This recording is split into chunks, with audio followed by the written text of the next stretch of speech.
কোনো এক third class বাটপার ব্যারিস্টার একটি বার্তা দিয়েছে, আপনারা অলরেডি স্ক্রিনে দেখতে পাচ্ছেন। এখানে যেটি বলা হচ্ছে যে হুন্ডিতে পাঠানোর প্রমাণে 12 বছর পর্যন্ত জেল হবে। আরে বোকা চোদার বোকা চোদা, আজকে একটু মুখ খারাপ করে কথা বলতেছি।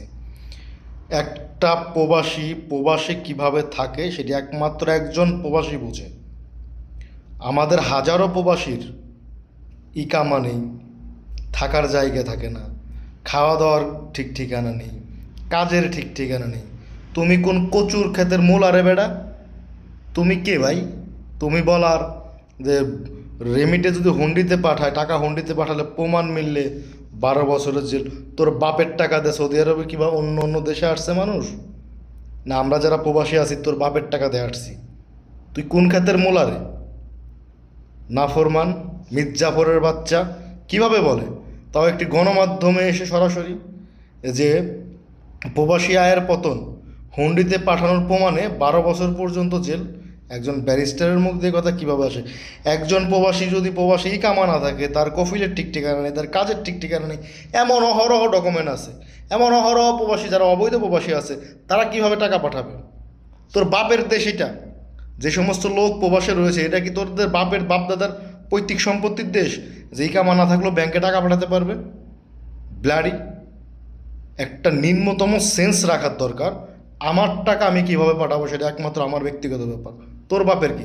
তুই কষ্ট করে টাকা ইনকাম করস, আমার টাকা আমি ইনকাম করি, আমার রক্ত ঘামানো টাকা আমি কিভাবে পাঠাবো না পাঠাবো সেটা একমাত্র আমার ব্যক্তিগত ব্যাপার। তুই আমারে 12 বছরের জেল দেওয়ার কে? দেশটা কি তোর বাপের একার, না কারো বাপদাদার পৈতৃক সম্পত্তি? দেশের তোর কাছে যেমন ন্যাশনাল কার্ড আছে বাংলাদেশের, আমার কাছেও ন্যাশনাল কার্ড আছে। আমিও একজন নাগরিক, তুই একজন নাগরিক। তুই কে রে ভাই? তুই কে? আমার তো মনে যাচ্ছে যে এই মুহূর্তে আমি নিজেই তোর নামে একটা মামলা করি। ইনশাল্লাহ আমি এটি করার প্রক্রিয়া ইতিমধ্যে যোগাযোগ করেছি। আমি নিজেই এই যেই ব্যক্তি কথাটি বলেছে তার বিরুদ্ধে মামলা করার ইনশাল্লাহ সিদ্ধান্ত নিয়েছি, আইনানুগভাবে, আইন মেনে। কেননা আমি যখন সৌদি আরবে আসি আমার বাবার টাকা খরচ করে আসছি, 6,80,000 7 লক্ষ টাকা। তুই বেটা 1 টাকা আমারে দিছস না? তোর বাপের টাকা দিয়ে আমি সৌদি আরবে আসছি। আমি যে সৌদি আরবে আসার পর আমার যখন ইকামা ছিল না, তুই আমার ইকামা করে দিছস। আমার বাপের টাকা দিয়ে আমার বাপে আমার কি ইকামা করে দিছে? তুই কোন চ্যাটের বাল? তুই আমারে বলার কে যে আমি ঠিকমতো টাকা না পাঠালে তুই আমারে জেলে দিবি? তুই কত টাকা দুর্নীতি করছিস, তুই কি করলি দেশের জন্য সেটা তুই চিন্তা কর।